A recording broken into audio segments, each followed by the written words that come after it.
Seneng sih kalau buat aku karena ini bakal jadi film pertama aku ini bioskop, terus bisa bermain dengan teman-teman yang sangat-sangat aku look up to juga. Kalau aku juga sama sih ya, kita kan seumuran ya, jadi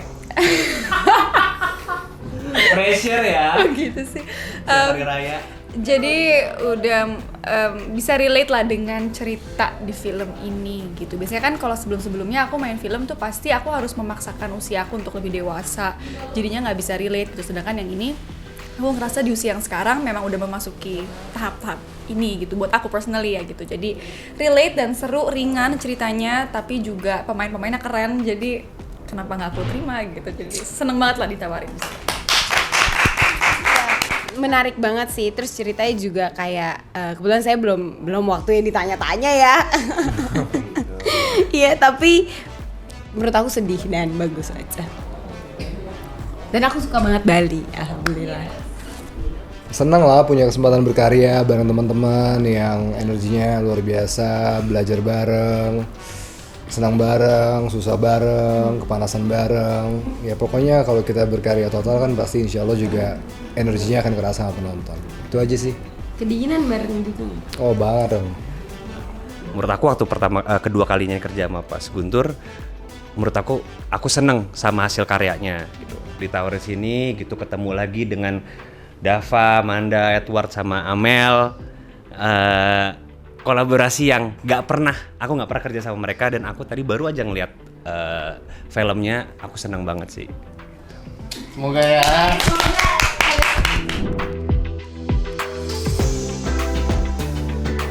Sebenarnya walaupun judulnya tentang pernikahan, tapi lebih kepada pencarian jati diri. Tapi kalau tadi Mas Edward bilang pembentukan jati diri, dan mencari sosok yang tepat lah buat kita nikahi gitu. Cuman lebih banyak menceritakan tentang relationship aku dengan Bosas gitu, keseruan kita mencari kebahagiaan kita masing-masing gitu ya, selama ini nggak pernah aku dapetin. Jadi mencari kebebasan dan pembentukan jati diri gitu. Tapi keluarga juga, family matters. Iya. Halo, saya Amel Carla berperan sebagai Di. Halo, saya Edward Akbar berperan sebagai Ares. Hai, aku Amanda Rawls berperan sebagai Amanda. Halo, gue Davo Dana berperan sebagai Bosas. Halo, gue Roy Sungkono berperan sebagai Dimas.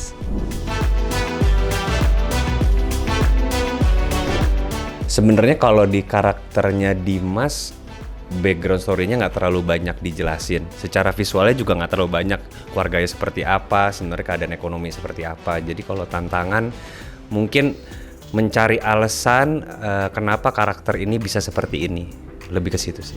Tantangannya adalah gimana di waktu yang singkat itu Bosas bisa memperkenalkan Manda terhadap kayak cinta gitu. Gimana kita bisa juga suka di waktu yang singkat ya, karena kan itu time frame-nya cuma kayak beberapa hari kan. Waktu Manda itu liburan ke Bali, ketemu karakter Bosas itu sih. Kalau karakter aku sendiri, si Manda ini dia kan berasal dari keluarga yang memang sangat kaya lah gitu. Segala macamnya dia udah ditentuin, future-nya udah ditentuin.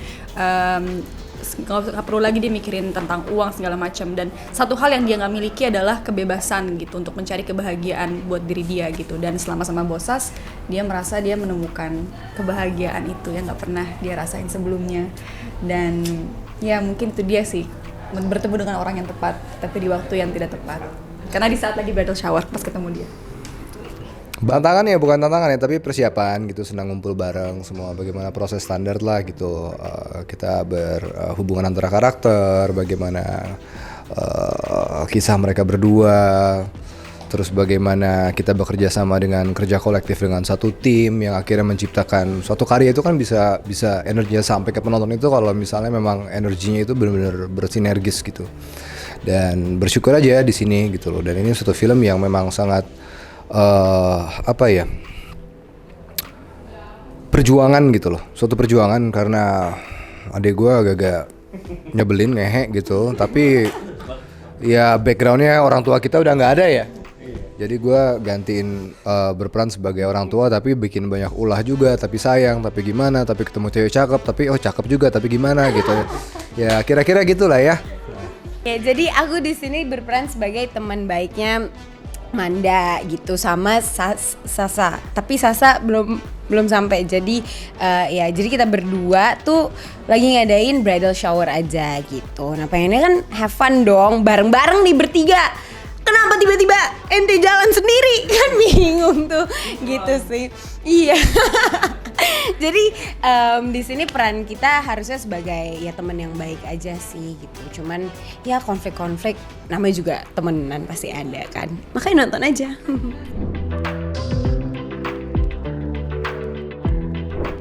Dari awal kalau aku ya, ini Amanda aslinya ya, aku sih nggak akan mau sih dijodohin dari awalnya. Kalau aku akan mungkin kabur gitu. Kalau misalnya tiba-tiba nih udah klop banget gitu ya sama satu, tiba-tiba nemuin yang lain, terus jatuh cinta sama yang lain, kan berarti udah cintai sama yang lain ya. Jadi tinggalin aja sih aku gitu. Misalkan nyokap jodohin ya, misalkan ya ketemu nyokap yang jodoh-jodohin gitu. Kayak gue akan ikut nyokap aja sih. Iya kan? Maksudnya gini, gue tahu pasti ribet. Ngerti gak? Seribet itu, apalagi nggak tahu ya umur berapa nih. Kalau misalkan ya kita masih baru-baru lulus kuliah gitu, tiba-tiba lu nikah ya gini-gini, mungkin fight back. Cuman kalau udah umur-umur ya mungkin 30 segala macam pasti akan diomongin. Kita sudah besar, kita udah punya kehidupan sendiri gitu.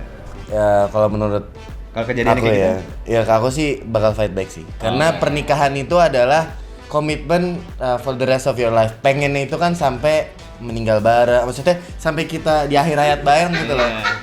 Or for the rest of our life kan. Ya, jadi harus benar-benar tepat, komit, dan dia ini the one, bukan hanya perkara hanya bibit bobot bebet dan lain-lain gitu sih.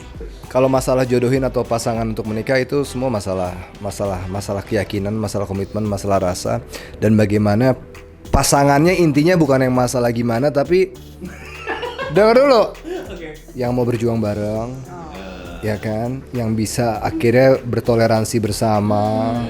Jadi jangan dipikir masalah dijodohin doang. Cuman orang yang di luar sana harus tahu, yang pada tiba-tiba mau nikah, mereka harus tahu jawabannya. Bahwa nikah itu nggak selamanya indah, tapi ketidakindahan itu yang membuat menikah itu menjadi suatu ibadah yang luar biasa.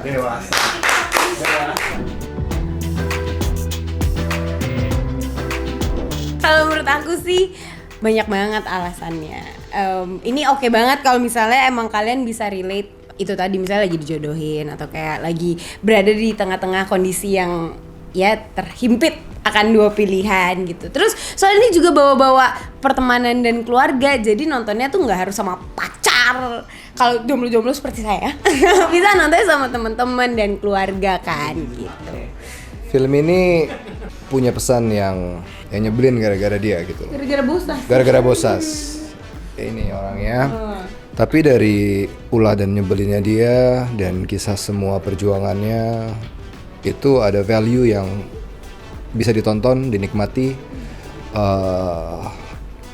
ringan tapi nancep dalam gitu loh. Pastinya kalau menurut aku sih ya, film ini tuh seger banget ya gitu. Percintaannya tuh sangat seger.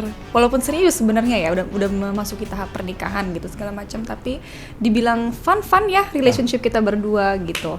Terus yang aku bilang tadi, pesan-pesan di luar pernikahan itu sendiri gitu, kayak misalnya mencari sekali mau bilang itu salah, ya pokoknya membentuk jati diri kita sendiri, dan menemukan kebahagiaan itu tadi. Dan mungkin setelah nonton film ini, penonton juga bisa terbuka matanya, mungkin selama ini yang ternyata mengikuti pilihan orang tua terus tapi nggak pernah memilih jalan hidupnya sendiri, mungkin dari film ini bisa lebih terbuka dan mungkin bisa membantu memilih jalan yang tepat lah mungkin gitu.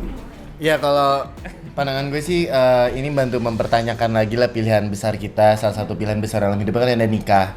Apakah orang yang kita pengen nikahkan itu orang yang tepat buat kita?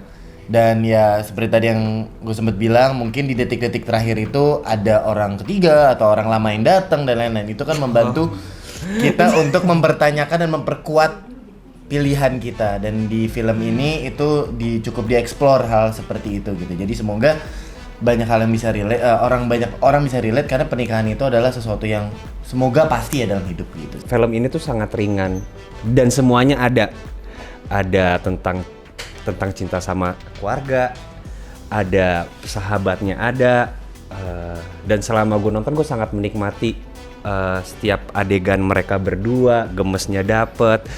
Jadi ini tuh bukan suatu film berat yang bikin kayak wah nikah apa nih orang tepat, tapi sebenarnya perjalanan cintanya mereka aja, perjalanan hidup yang menurut gue akan dialami sama semua orang, jadi sangat relate buat semua umur. Hai, jangan lupa Nonton dan rasain Film Bukannya Aku Tidak Mau Nikah Di Cinepolis Cinema.